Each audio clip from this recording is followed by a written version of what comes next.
Bienvenue à compte complet, Alain Huzon en compagnie de Mark Griffin. On aimerait vous dire que les camps d'entraînement sont amorcés. Ce n'est pas le cas, on va en parler dans quelques instants. Marc, tu sais que le baseball n'est jamais très, très loin de ce qu'on fait et de qui nous sommes en fait. Juste préciser que, bon, ceux qui suivent RDS au cours des 2 dernières semaines ont vu que j'ai fait un peu de tennis. Et dans le dernier tournoi qu'on a fait, le premier match que j'ai fait, tournoi de Rio, avait Pedro Martinez sur le terrain. C'était quand même assez spécial. Puis dans la ronde suivante, il avait été nommé Andouar. Juste te dire là, qu'il n'y a pas moyen de s'en sortir. Le baseball va me suivre un peu partout, j'ai l'impression. Est-ce que Pedro Enfin. Martinez avait un bon changement de vitesse sur son coup, Ouais, le son problème, c'est qu'il n'y avait revers? pas de rapide. Tu comprends? Fait qu'à coup de changement de vitesse, là, il n'a pas fait le poids. Là. C'est un vétéran de plusieurs années. Là. C'est un Espagnol, là, Pedro Martinez. Je comprendrai que ce n'est pas l'ancien des Expos. Là. Quoique je soupçonne que, bon, à se faire planter comme ça, s'il avait été au baseball, il en aurait frôlé une coupe avec son service, mais ça, c'est autre chose. Écoute, Marc, négociation dans le baseball majeur, il semble qu'on va augmenter le rythme des rencontres. Je pense que c'est la principale bonne nouvelle là, qu'on a apprise au cours des dernières heures, des derniers jours. Puis tu sais, Alain, à quelque part, faut-il être surpris de tout ce qui se passe? C'est-à-dire que, rappelle-toi lorsque le lockout avait été, que le baseball majeur avait décidé de Oui. mettre les joueurs en lockout, plusieurs disaient ça va se régler en février parce qu'ils vont attendre qu'il y ait de la pression, des Ah matchs oui. préparatoires et par la suite, bon. Là c'est vrai par contre qu'on est rendu vraiment dans. Mhm. Il est minuit moins 5, là, parce que si on veut 4 semaines de camp d'entraînement pour préparer les lanceurs, je pense qu'il faut le préciser. Là, les joueurs de position, parfois, n'ont Mhm. pas besoin nécessairement d'autant de temps, mais c'est Ouais. surtout pour bâtir les bras des lanceurs. Ben là, le 4 semaines, là, ça nous amène où il ne reste pas grand temps. Là. Alors, Ouais. je suis content de savoir qu'on va, dès lundi, là, dès le début de semaine, amorcer donc des négociations quotidienne. J'espère Mhm. que c'est vrai cette fois-ci. Écoute, on a quand même, Alain, on s'est entendu sur certaines choses. Ouais. Je ne dis pas que, bon, alors évidemment, bon, on sait que le frappeur de choix, là, on le répète, il y aura plus d'équipes en série. Il s'agira de savoir quel format tout ça prendra. Euh, tu sais, donc, on est au point là où, puis je sais qu'on est quand même assez éloigné sur certains, là, surtout au niveau économique, mais encore une fois, j'ai quand même bon espoir qu'on puisse trouver un terrain d'entente. Je sais qu'on a posé des gestes au niveau là, de la paperasse, au niveau des avocats, pour que si jamais il y a entente rapide, ben, qu'on ne soit pas obligé d'attendre 4 à 5 jours avant de Ouais. ratifier tout ça. Alors, Ouais. il y a des choses intéressantes qui se mettent en branle, mais encore, toujours est-il que là, il faut s'asseoir et il faut vraiment prendre des décisions pour le bien du Ouais. baseball. Là. Juste bon, on ne fera pas le tour de tout ce qui est sur la table présentement, mais c'est le traitement des joueurs de première, deuxième année. Troisième année, là, on aimerait avoir plus de joueurs entre la deuxième et la troisième en arbitrage. Il faut se rappeler qu'historiquement, Marc, là, c'était après 2 ans. Il n'y avait pas de Super 2 là, qui est en arbitrage. C'est une concession des joueurs. Quand Marvin Miller est parti, jamais il n'aurait accepté une telle concession, lui. Et d'ailleurs, c'est pour ça que lui qui lui a succédé n'a pas été là très, très longtemps. Mais historiquement, là, c'était après 2 ans et ça, les joueurs aimeraient ça revenir. Les propriétaires veulent avoir le contrôle parfait des salaires, et ça, c'est même pas négociable de la part des propriétaires. Moi, je pense qu'on en a parlé, Marc. Le système actuel fait en sorte que les propriétaires ont le gros bout du bâton pendant la période la plus productive des joueurs. C'est ça que je comprends pas du côté des joueurs. Bon, pourquoi on n'en fait pas de priorité? Les joueurs ne veulent pas bouger de ce côté-là, mais ça, ce sont des négociations, Marc, qui devraient se faire 2 ans avant l'expiration de la convention collective pour changer, tu comprends, l'économie. Mais bref, juste pour revenir, c'est le traitement des joueurs de première, deuxième année. Le baseball majeur, eux, proposent bon, qu'on ait une somme dédiée à ces joueurs-là selon le WAR. C'est pas compliqué, là, c'est ce qu'on vise. Moi, j'aime pas ça, Marc, parce que tu sais, je dis souvent, bon, la base du baseball, le coup retenu, le court et frappe. Il n'y a pas un joueur de première, deuxième année qui va vouloir déposer un amorti si son WAR, si son salaire dépend du Ouais. WAR. Là. Ben, ça devient, c'est que là, ça devient un jeu très individuel. C'est que là, le Ben joueur là, pense pour lui et non pour l'équipe. Alors, c'est sûr que ça devient un peu plus tannant aussi. ouais. Tu sais, du côté des joueurs, c'est sûr que moi, je penche là, du côté des joueurs un peu dans le sens que Ouais. je comprends. Tu as parlé les propriétaires ont le gros bout du bâton. Par contre, dans ces négociations-là, bon, tu as parlé évidemment des joueurs de première année, mais tu vois que les joueurs présentement, là, leur stratégie, c'est que tout groupe d'âge, on veut augmenter le salaire. Tout est là. Bon, c'est sûr qu'à un moment donné, il va falloir qu'ils choisissent. On ne pourra pas terminer la négociation en pensant que les joueurs vont, en fait, tous les groupes d'âge. Là, je parle des 3 premières années, ceux qui sont admissibles à l'arbitrage, ceux qui deviennent joueurs autonomes. Bon.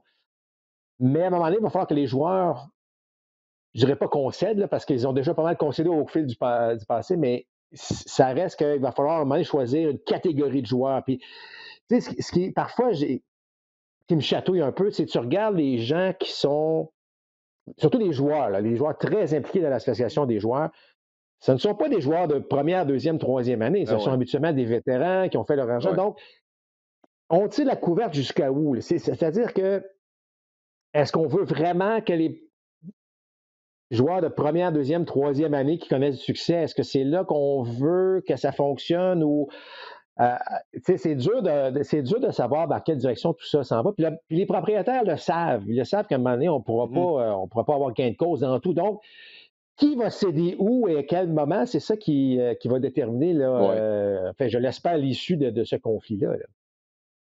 En tout cas, regarde, grosso modo, là, les propriétaires, pour les joueurs de première, deuxième année, là, bon, on veut c'est une banque de 10 millions, les joueurs réclament 100 millions. C'est à peu près ça qui est. Je dirais Ouais, on est présentement, loin. là, si on parle de la principale préoccupation, là, de la taxe de luxe, je pense qu'éventuellement, on va s'entendre. Là, je pense que ce n'est pas là qu'il y a le problème. Mais il y a un 90 millions d'écart. Je pense que c'est le nœud de ce qui est discuté présentement entre les propriétaires et les joueurs. Pour le reste, ben, regarde, comme je te dis, moi, je laisserais le marché dicter le salaire des joueurs, ce qui signifie qu'un Ronald Acuna, je m'excuse, à sa troisième année, il ne gagnera pas encore en bas d'1 million. Là. Tu comprends? Et il est là le problème. Je pense que ces joueurs-là, effectivement, qui font déjà partie de l'élite après une demi-saison, ne devraient pas. Le principe d'ancienneté, Marc, on l'a Puis, déjà dit. Je ne veux pas répéter le débat qu'on a eu, mais le principe d'ancienneté dans un contexte athlétique, je m'excuse, ne devrait pas s'appliquer. On n'est pas dans un même contexte qu'un travailleur d'usine. C'est pas compliqué, c'est ça. mais tu sais, Alain, les propriétaires sont d'accord avec toi là, à ce niveau-là. C'est-à-dire que regarde les contrats qu'on a octroyés à Tatis Junior, à Wander Oui. Franco, à Acuna. Tu sais, on pourrait en nommer plusieurs, là, des Mhm. jeunes qui, on laisse aller les années d'admissibilité au niveau de l'arbitrage, même Ouais. au niveau d'être agent libre, parce qu'on sait que ces gars-là, c'est sûr qu'on revient un peu là-dessus, mais les statistiques avancées ont complètement changé la donne à ce niveau-là, là, Ouais. parce que là, on a des preuves qu'on savait que, bon, tu sais, à une certaine époque, Alain, tu arrivé dans le baseball majeur à 24 ans, là. Tu sais, tu Ouais. passais, le gars repêché ce qu'on appelle sa troisième année universitaire, il a OK. 21 ans, il va se taper au moins 3 ans dans les ligues mineures, puis à 24, il arrive. Là, on réalise aujourd'hui que, oups, comme la plupart des sports, je dirais, là, c'est qu'on a rajeuni un Ouais. peu, les joueurs sont meilleurs plus Mhm. tôt. C'est là qu'il faut régler la chose parce Ouais. que on revient aussi au niveau qu'après 6 ans, ça, c'est un autre point que les propriétaires ne veulent pas bouger. On veut que ça soit 6 ans avant l'autonomie complète. Il y a eu toutes sortes de propositions. Il y avait même eu d'avoir un âge en particulier pour devenir joueur autonome, peu importe Ouais. le nombre d'années là, Ouais. d'expérience. Mais ça reste que le gars de 30 ans, bon, il y a des exceptions, mais le gars de 30 ans va évidemment avoir moins d'argent qu'à une certaine Mhm. époque et surtout une durée de contrat pas mal moins longue à ce niveau-là. Donc, Ouais. le baseball change à plein de niveaux, l'industrie du sport change. C'est le temps de se moderniser un petit peu, mais Ouais. en même temps, ben, il faut s'assurer qu'on s'entende parce qu'il faut avoir du sport, parce qu'on a beau moderniser, si on ne joue Ben pas ouais. parce qu'il y a un parti qui n'est pas content, on n'est pas plus avancé. Bon. Ça nous amène aux changements, d'autres changements que le baseball veut continuer d'apporter. D'accord? Ça, c'est quant à la formation des joueurs, le développement des joueurs. Là, on veut réduire le nombre de joueurs qui sont sous contrat, qui appartiennent à chacune des équipes du baseball majeur. On sait qu'on a fait une razzia là, dans les équipes professionnelles. Il y a des ligues, la ligue la plus proche, si on veut, du Québec, par exemple, la Ligue New York Penn, le club professionnel affilié le plus proche de Montréal, c'était à Burlington. C'est la ligue qui a écopé, la plus près de chez nous. Il y en a eu d'autres comme ça. La Ligue de la Floride qui a perdu son lustre, qui a perdu en fait un niveau. Il y en a d'autres qui en ont gagné au niveau A.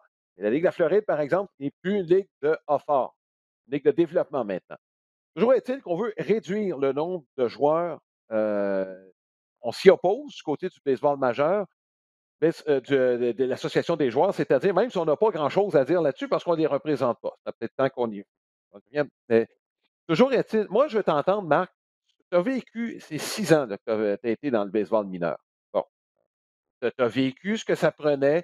Tu es encore dans la formation de jeunes à titre d'instructeur. Euh, J'aimerais ça que tu me racontes un peu là, bon, ta vision des choses quant au développement des joueurs, de la façon qu'actuellement, là, traditionnellement, on l'a fait, et la façon dont on voit les choses actuellement. J'aimerais ça que tu établisses un parallèle pour voir si dans le baseball majeur, selon ce que tu as vécu et selon ton expérience, on s'en va dans le champ, on s'en va dans un mur ou plutôt non, on s'en va vers un modèle qui se rapproche à ce qu'il faut au basketball et au football.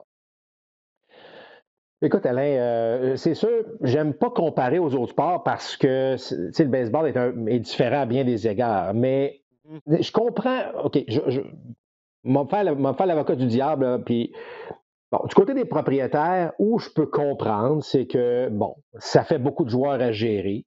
Ça fait financièrement, je trouve que ça fait pas de bon sens parce que si tu enlèves trentaine de joueurs, probablement que tu enlèves quoi, 3, 4, 5 instructeurs, t'enlèves. Il y a des. Bon, c'est peut-être 2 millions de dollars d'économie. Bon, 2 millions de dollars sur le budget global d'une équipe, je parle de tout le budget d'une organisation, on s'entend que c'est pas grand-chose. Euh, Puis le développement des joueurs au niveau collégial, selon moi, est de loin supérieur. Donc, je peux voir une espèce de relation en disant, est-ce qu'on peut éliminer une équipe de développement parce que les joueurs arrivent de plus en plus près du niveau universitaire. Donc, ça, c'est à peu près le seul argument que je vois du côté des propriétaires. Parce que de l'autre côté, le baseball, Alain, tu le sais, c'est internationalisé.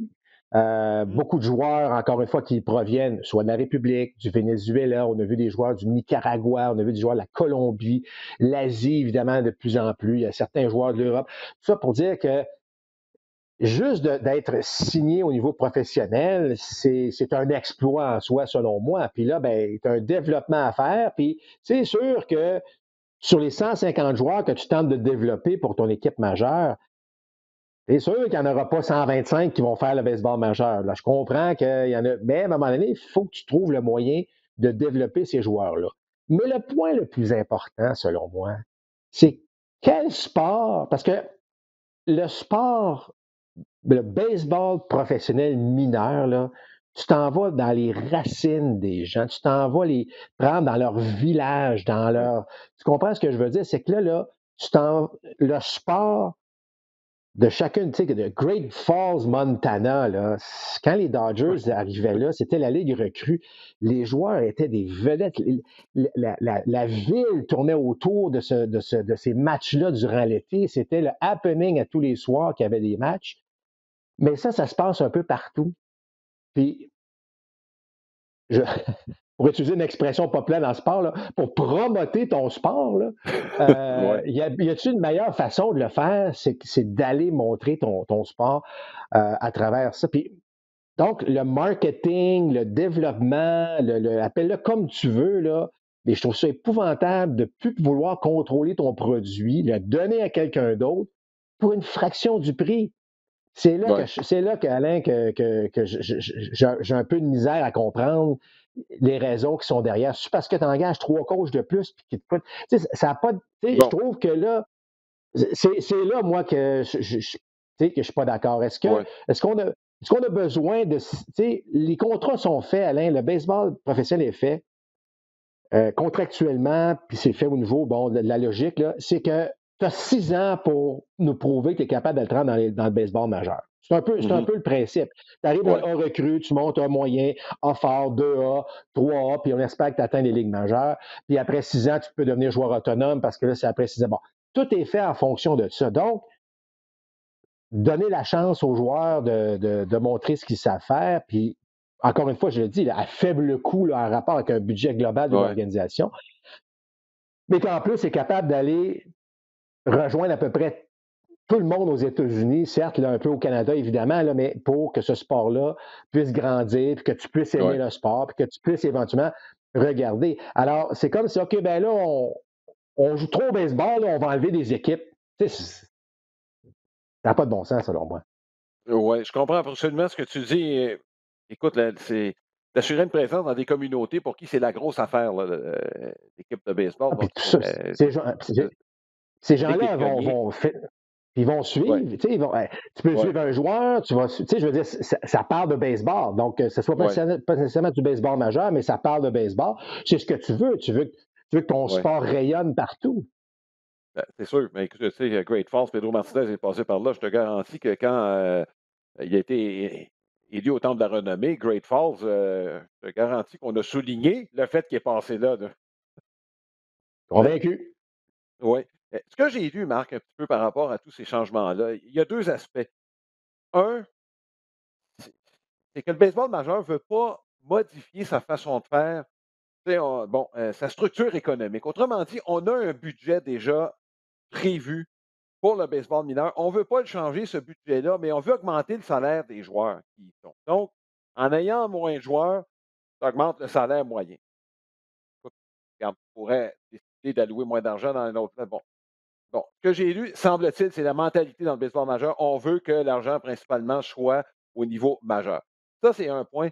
Et deux, c'est qu'on regarde ce qui se fait ailleurs. Je sais que tu as parlé tantôt, on ne veut pas comparer ce qui se fait ailleurs, sauf qu'on regarde en basketball, on regarde au football. Le baseball bon, c'est l'équipe qui a de loin le plus de joueurs sous contrôle. Il y a le plus de dépenses au niveau de la formation des joueurs. Tu sais, au football, tu n'as pas de club école, tu as un taxi squad. Et là, les gars qui font partie du taxi squad font quand même de bons salaires. Tu es mieux payé dans un taxi squad que tu es payé dans la Ligue canadienne de football. Ça peut te donner une idée. Là. Un gars dans le taxi squad dans la NFL peut gagner jusqu'à 100 000 par année. Au basketball, bon, tu as 5 joueurs sur le terrain. C'est pas pour rien que les salaires sont si élevés. Tu as une masse salariale qui est équivalente, mais tu as 5 joueurs à payer. Bon, si tu veux avoir le gros salaire, bon, si tu es au basket, bon, tu es dans le bon sport. Mais c'est ça. Et c'est comme ça que ça fonctionne dans les autres sports. Et on regarde ça, puis dans la tête des dirigeants, on se dit, est-ce qu'il n'y a pas un moyen d'utiliser au moins une partie de ce modèle-là? Et semble-t-il que c'est vraiment ce qui motive les dirigeants du baseball majeur à aller dans la direction qu'on a mentionnée tantôt quant à la réduction des effectifs dans le baseball majeur et par ce fait d'élimination d'équipes. Ben, écoute, le raisonnement se tient à un certain niveau. Par contre, tu sais, tu Mmh. sors de la NCAA ou en tout cas, que ce soit du basket ou du football universitaire, tu t'en vas directement dans la NFL. Si tu ne fais pas Ouais. l'équipe, il se passe quoi? Il se passe quoi là, si tu ne fais pas l'équipe? Ben, Si tu es ben, c'est ça. Non, mais je veux dire, tu fais quoi? Tu prends ta retraite, tu t'en vas jouer dans. Je ne sais pas, là. Alors, tu sais, je prends Aaron Judge. Aaron Judge a fait son entrée à quel âge dans le baseball majeur? Ouais. 24 ans. Tardivement, il va. Bon, 24 ans. Alors, 24. Alors, tu sais, tu prends une chance sur Judge, mais il n'est pas prêt. Tu le laisses aller, puis on le perd, puis il s'en va faire un autre sport parce qu'il est, il est bon pour faire les autres sports. Mais ce que je veux dire, c'est que Ouais. le baseball permet aussi d'avoir des belles histoires. Ça donne de la chance à plus de monde. Tu sais, puis tu sais, c'est un sport qu'on le dit souvent, développement tardif, c'est-à-dire que là, on Mmh. atteint vraiment une espèce de maturité physique et mentale autour de 27, 28 ans. Alors, en tout cas, c'est pour ça que j'aime pas comparer. Je comprends les dirigeants de vouloir s'approcher à ça, mais le baseball est unique. Le baseball, il est bon.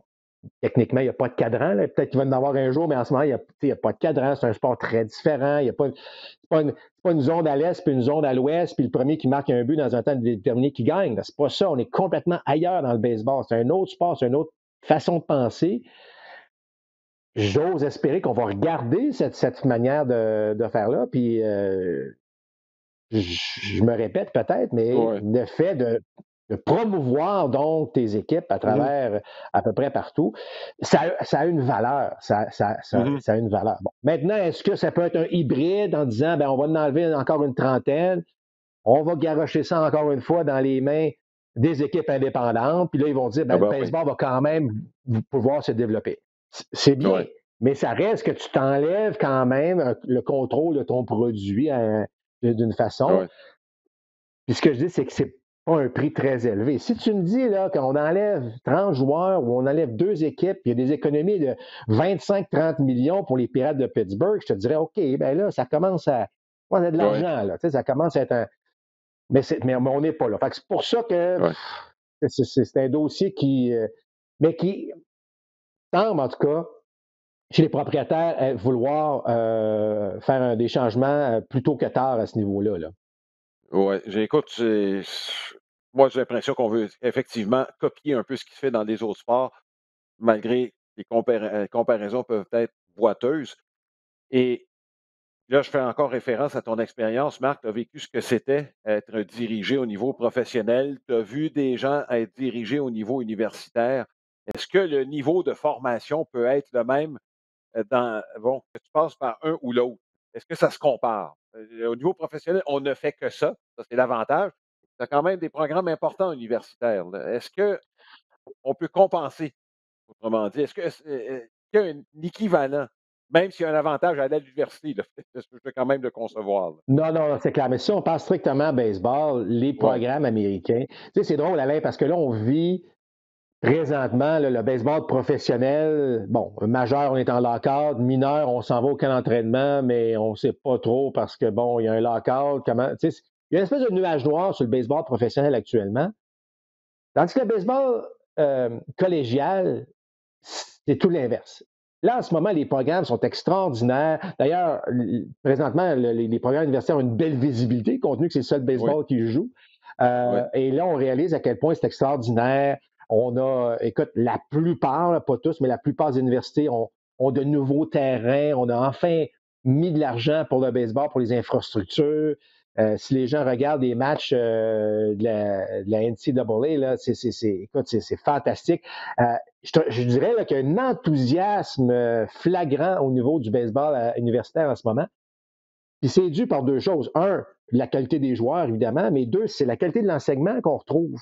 mhm, Tu sais, comment je te dirais ça? Le niveau professionnel, il faut que je sois poli dans ce que je vais dire, mais c'est pas wow au niveau de l'enseignement. C'est du baseball professionnel, tu es supposé d'avoir ta maturité, tu es supposé être un homme, tu es supposé être capable de faire tes affaires.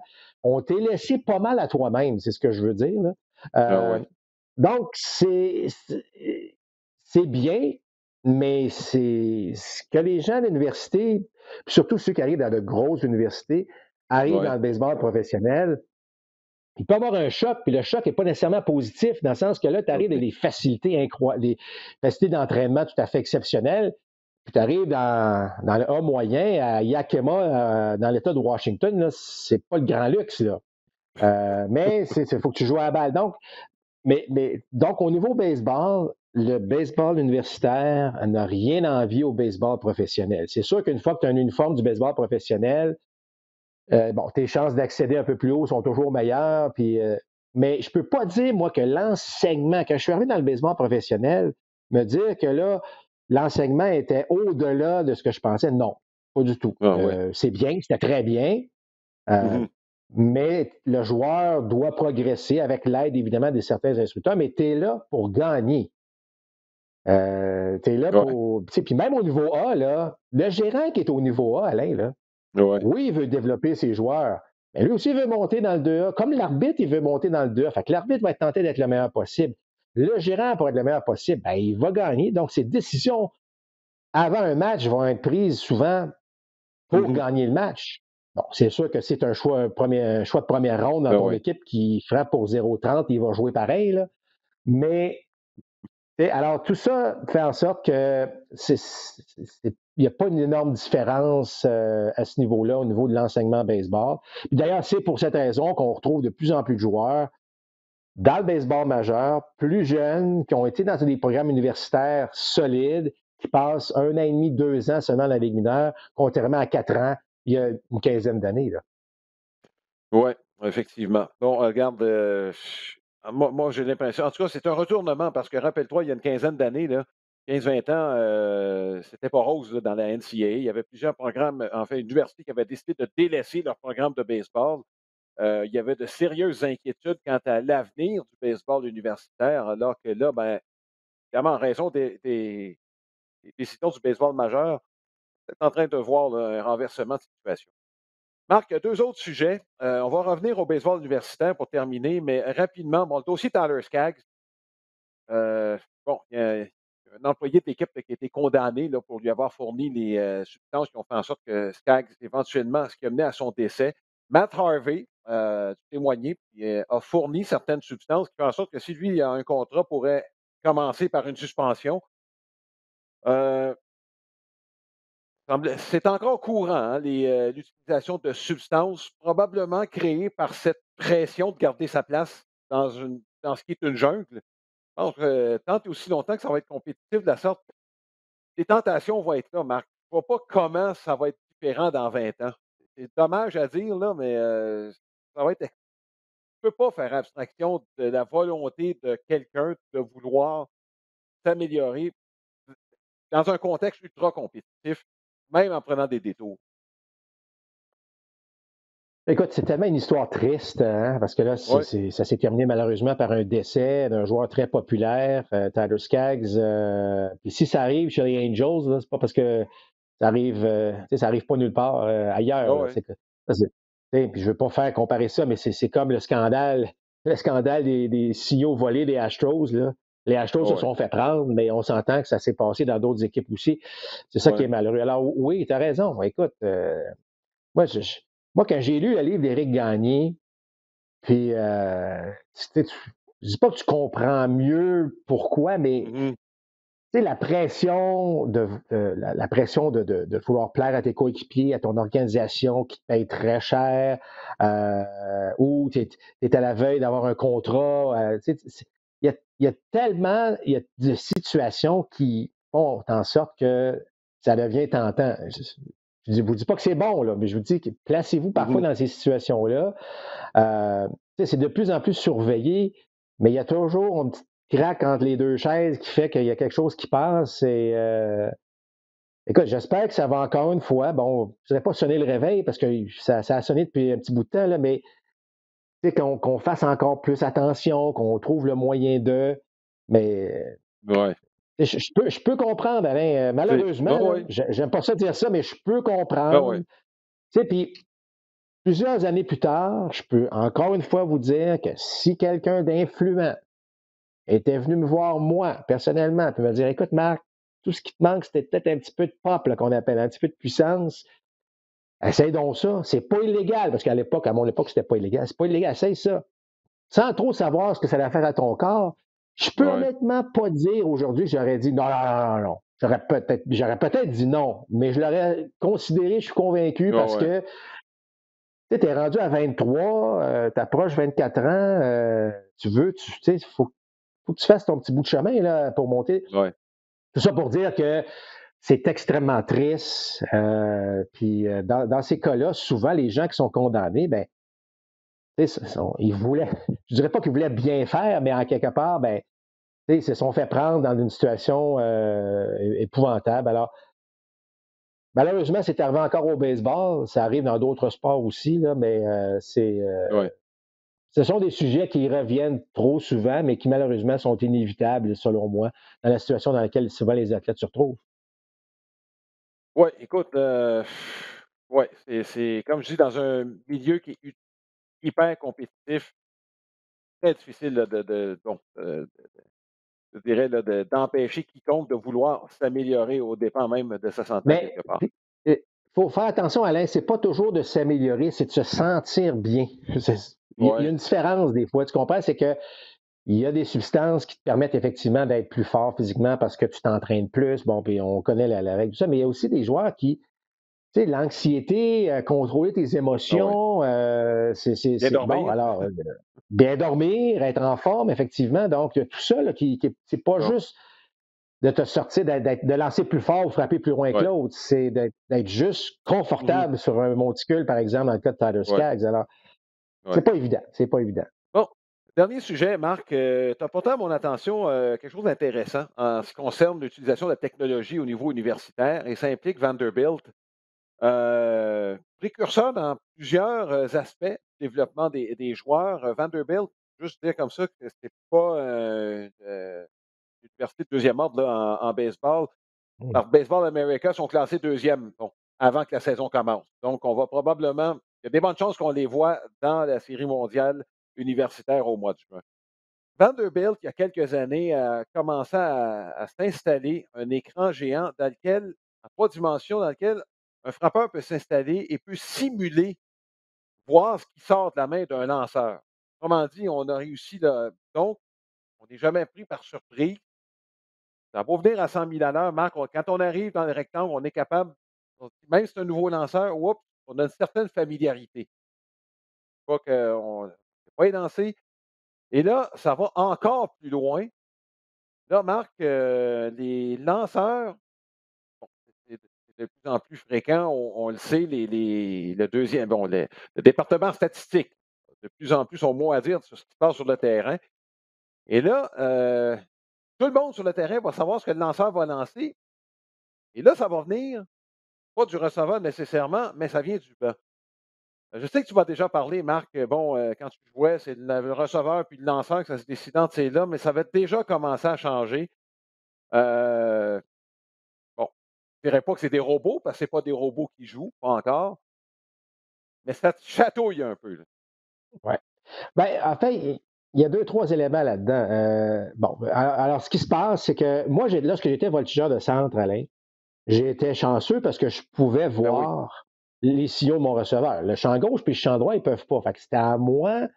Bon, par exemple, tu parlais de Pedro Martinez tout à l'heure. Pedro Martinez avait une rapide explosive, puis un changement de vitesse dévastateur.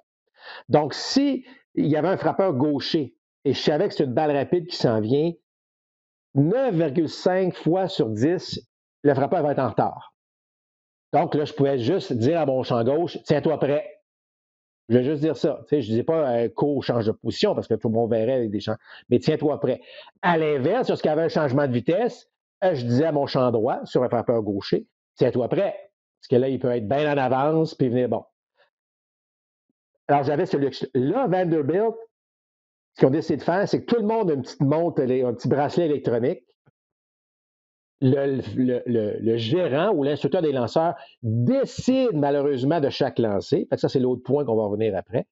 Alors, chacun des joueurs sur le terrain sait quel lancer qui s'en vient de la part du lanceur. Évidemment, les joueurs de l'équipe connaissent le répertoire du lanceur. Est-ce que c'est un lanceur de puissance, un lanceur de précision, peu importe.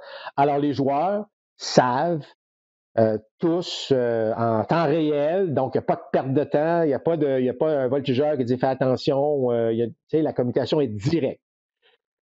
Que la communication soit directe, bon, est-ce que la technologie entre dans le baseball? Je pense que c'était inévitable. Alain, on a beau essayer de dire ouais. baseball, c'est un sport traditionnaliste.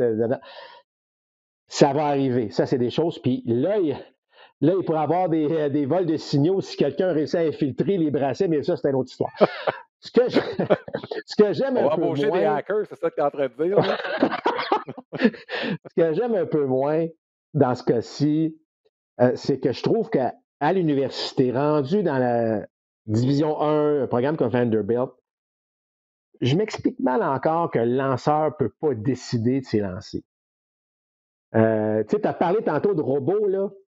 Malheureusement, on s'en va vers ça, Alain, puis c'est ça qui m'agace le plus. Parce que là, Mmh.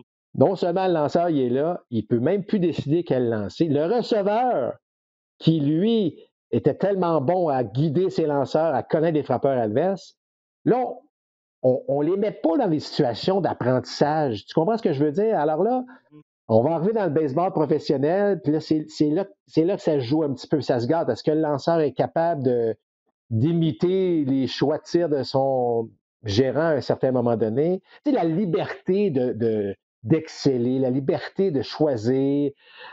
Tu sais, un lanceur, il sait comment il sent, mon petit. Aujourd'hui, là, je suis pas capable de mettre ma balle rapide où ce que je veux.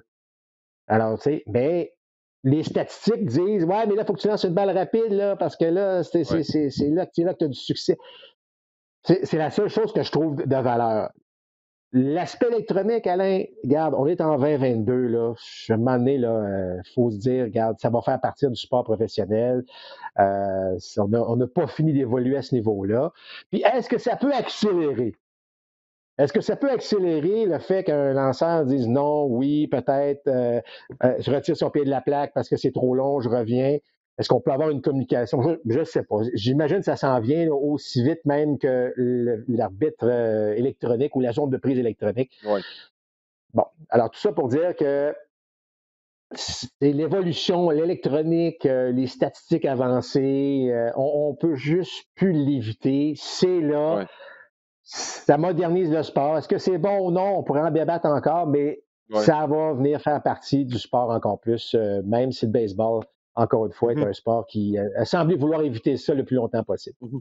Ben, écoute, c'est le même débat qu'on a eu il y a à peu près il y a une trentaine d'années dans la NFL. Début des années 80, fin 70-80, là, euh, dans la NFL, les corps arrière étaient capables encore d'être ceux qui décidaient du jeu offensif à venir. Aujourd'hui, il n'y a pas un seul corps arrière qui décide c'est quoi le jeu qui s'en vient. Là, je m'excuse, mais tous les jeux proviennent du banc. Est-ce qu'il n'y a pas un parallèle à faire un peu avec cette transition-là qui est en train de s'effectuer? Je ne sais pas, est-ce que Tom Brady décide jamais ou décidait jamais de son jeu? En tout cas, peut-être, Ton peut-être mot à pas. dire, Là. mais la plupart Mais viennent du banc.